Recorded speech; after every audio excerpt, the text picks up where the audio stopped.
At 5:47 a.m., I opened my front door to grab the newspaper, only to find 3 police cars blocking my driveway. Sirens silent but lights pulsing like a migraine in the pre-dawn haze. My neighbor, Karen Hargrove, paced the sidewalk in her perfectly pressed slacks, jabbing her finger at my harmless sedan as if it were a ticking bomb. Screeching. That's the violator.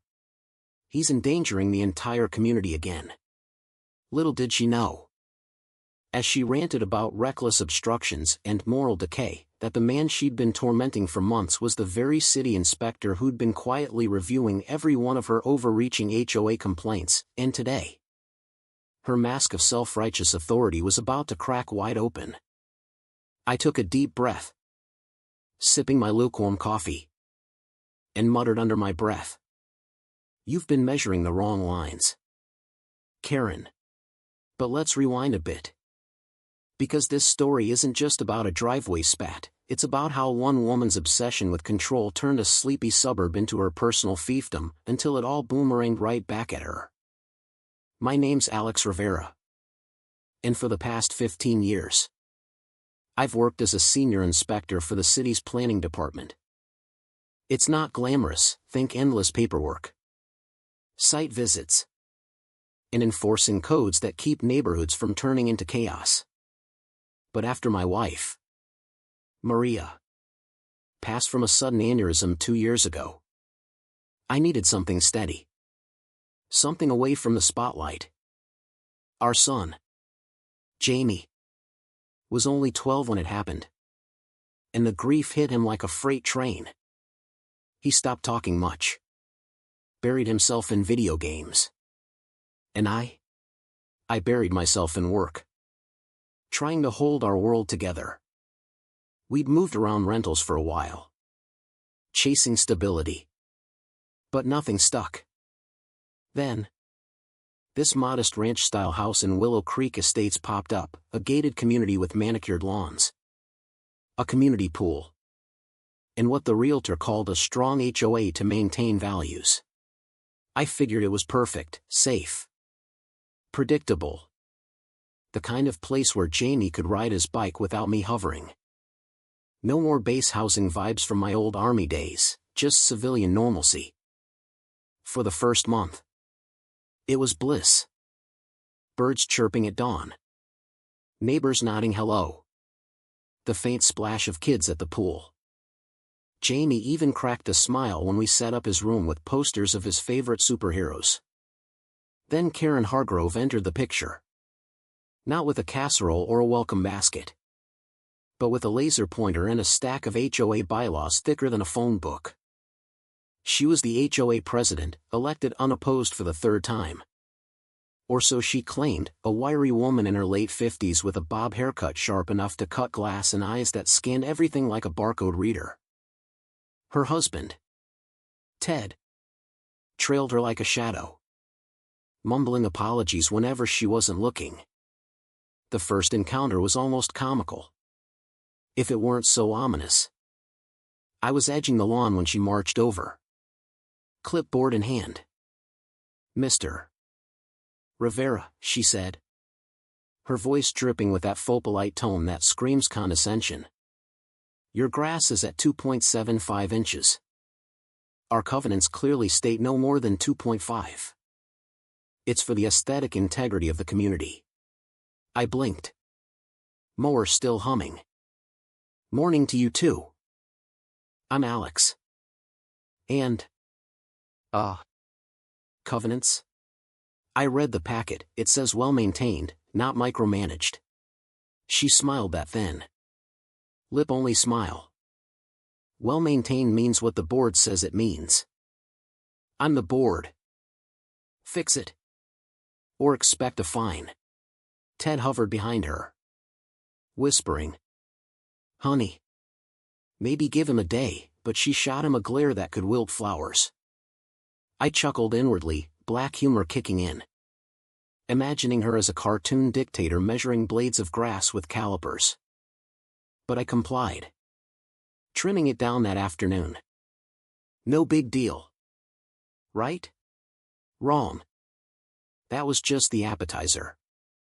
Karen wasn't enforcing rules, she was inventing them. All under the guise of protecting property values. And Willow Creek?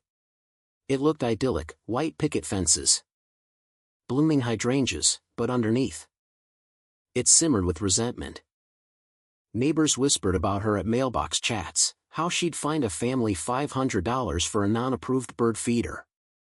Or how she'd blocked a kid's lemonade stand for lacking a permit. But no one pushed back. Why? Because Karen had mastered the art of bureaucratic bullying, endless emails, surprise inspections, and the threat of liens that could tank your credit. I kept my head down, focusing on Jamie. He was starting to open up, making a friend at the pool. But inside, I observed her like I used to scout terrain in the army, patient, tactical, noting every overstep. Little did she know. My day job gave me access to the city's master files on HOAs, including hers. The real trouble ignited over something utterly ridiculous, my recycling bin. One Tuesday evening, I rolled it out a smidge past the curb, maybe 6 inches, because Jamie had spilled juice inside. And I didn't want ants marching into the garage. By 7 a.m. the next day, a neon pink violation notice was taped to my door. Improper bin placement obstructs pedestrian pathways. $50 fine. Pay within 7 days or face escalation. I stared at it. Coffee spilling slightly as I laughed, a bitter, ironic bark. Obstructs pathways? The sidewalk was 8 feet wide, you could parade a marching band through there. I paid the fine online. Grumbling. But documented it, photo. Timestamp.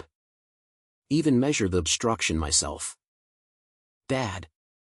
Why is that lady always mad? Jamie asked that night over pizza.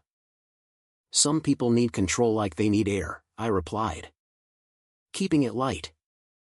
But the moxie in her notice irked me, typed on fake official letterhead, complete with a made-up Willow Creek Enforcement Division seal. Hilarious. If it weren't so manipulative. Then came the whispers.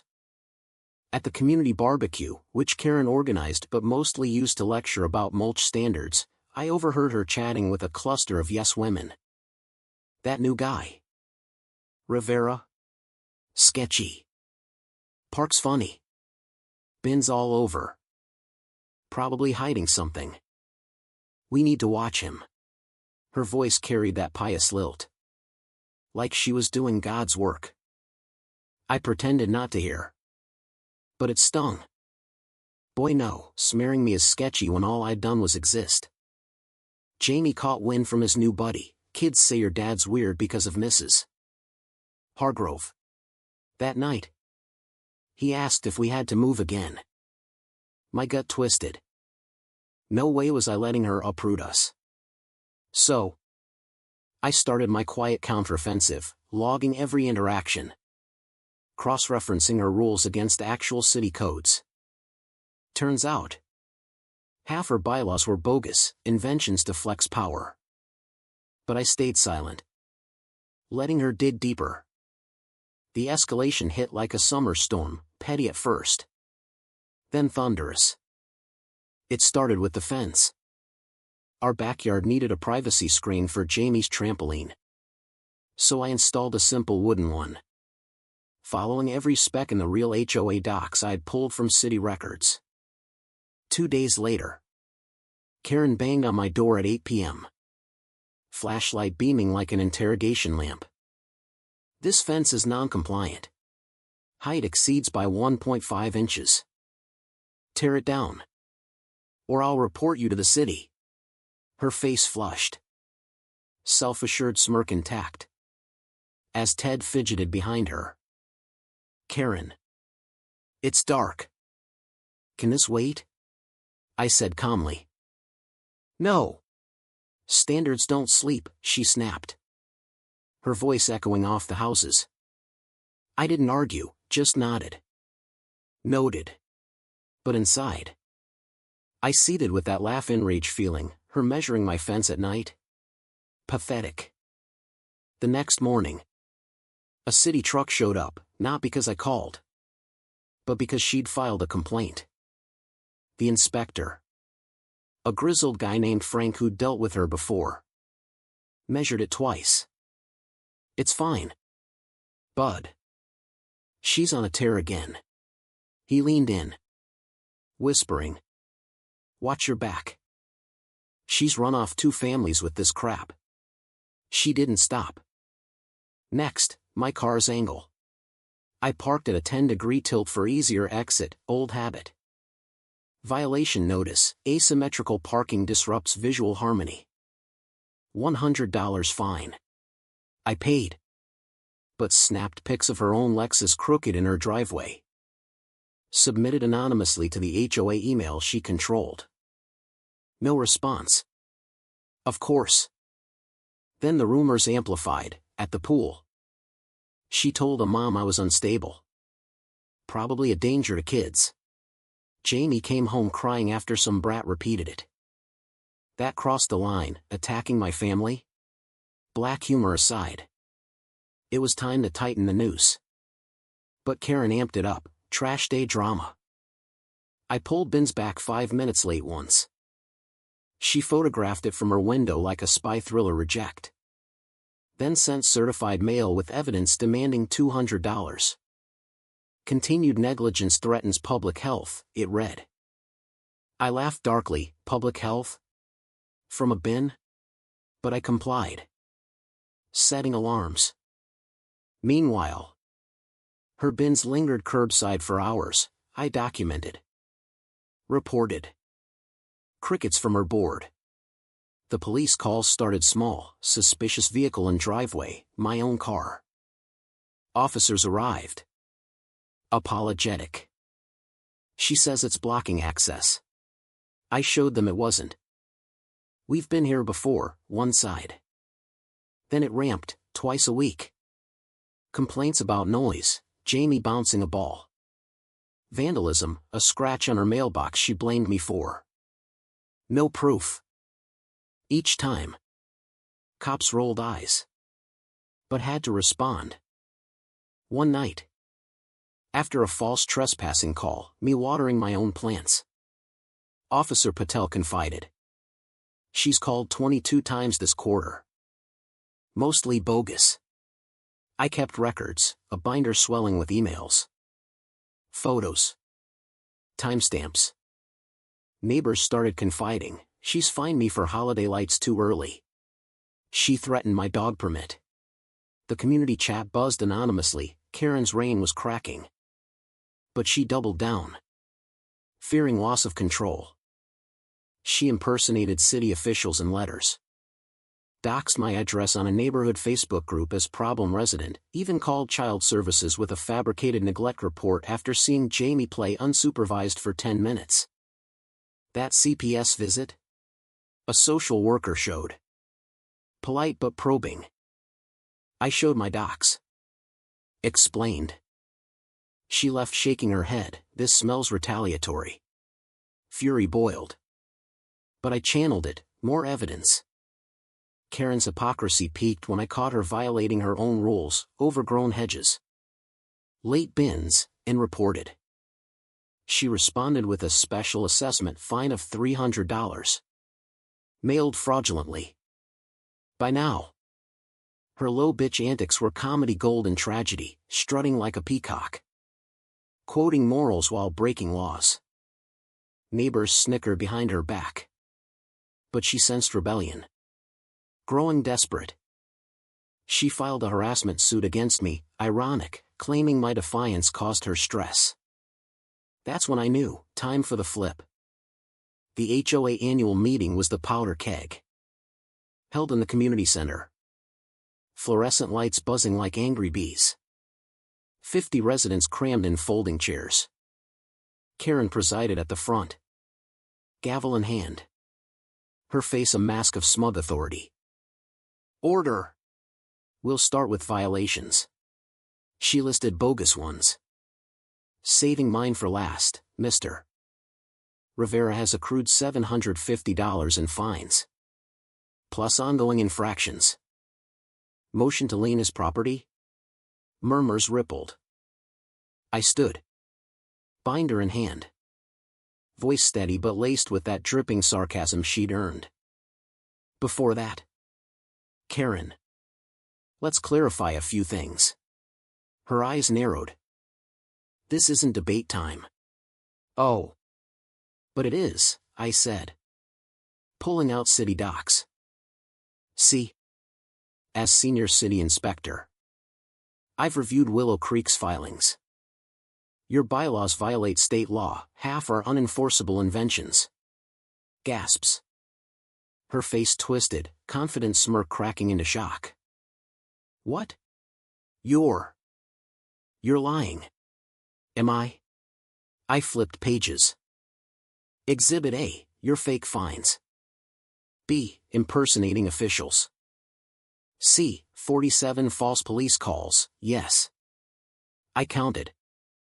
With logs from the department. Officer Patel nodded from the back. And that CPS report? Baseless. Criminal. She stammered. Red-faced. But. Standards. The community needs order. Her voice cracked. Hong Lone, edging in his neighbors, whispered. Ted shrunk in his seat. I dropped the bomb. You've been reporting to the city, to me. Essentially. Every complaint looped back. And now? Your HOA charter's revoked for fraud. The room erupted, not in anger at me. But high cheers. Karen bolted upright, pointing wildly. This is a coup. I'll sue. But the vote came, unanimous, no confidence. She stormed out. Face a storm of fury and defeat. Her empire crumbling. The fallout was swift. Satisfying. The city audited her, fines refunded. Her presidency stripped. Criminal charges followed, harassment. Fraud. Misuse of services. She faced probation. Community service, ironically. Cleaning parks. Her house sold quick, buyers knew the story. Ted divorced her quietly. Moving to Florida. Willow Creek breathed again. We elected a real board, fair. Minimal. Jamie thrived. Hosting sleepovers without fear. Neighbors threw a block party. Toasting to no more tape measures. I even started a free clinic on HOA rights. Empowering folks against tyrants. But as peace settled, I wondered, in a world of petty powers, who really wins when control freaks fall? Was Karen the villain? Or just a symptom of a system that lets them thrive? Drop your thoughts. Have you faced a HOA horror? And tell me, is silence the best weapon? Or should we always call out the Karens from day one?